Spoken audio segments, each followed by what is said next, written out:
¿Cuándo surgió la idea de hacer este tema, Olga? ¿Hace cuánto tiempo?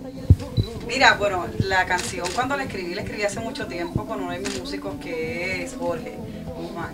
Entonces obviamente cuando quise hacerla en dúo, pues Heider Blanco hizo la adaptación para hacerla con dos personas que es de Gaita Live y se ha dado la canción, gracias a Dios, porque entonces como piensa el nene, como piensa la nena, pero trabajando alrededor de lo que es esa letra.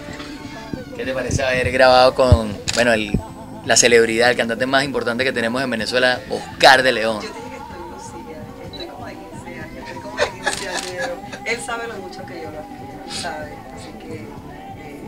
Eso es recíproco, mi amor. Por esa misma admiración que te tengo, es que estamos hoy aquí. Porque sabemos el compromiso que tiene ella con su producción, ese es un hijo más para ella. Y como dije anteriormente en otras entrevistas, nunca hubiera pensado que independientemente del cariño que me pueda tener a mi Venezuela, él iba a sacar un tiempo, me iba a decir que sí para esta grabación. Para mí es un gran privilegio, con toda la honestidad. Con todo el amor se hace esto, porque esto merece un estandarte musical, un estandarte de lo que es la mujer en sí.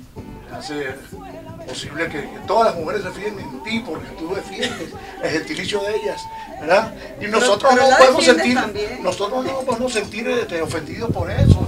Al contrario, debemos aprender de lo que ella quiere reflejar a través de sus canciones. Permítanme decirle a usted, acaba de decir que este caballero tan conocido, tan reconocido y tan amado en este país, si le hacen caso, voy a tener que cambiar el repertorio entero. No voy a poder cantar Mentiroso, Bandolero y tal. Y ahora que todos los gobiernos están apoyando a la mujer, pues mejor todavía para que erradiquemos de una vez el machismo. ¡Ay, gracias!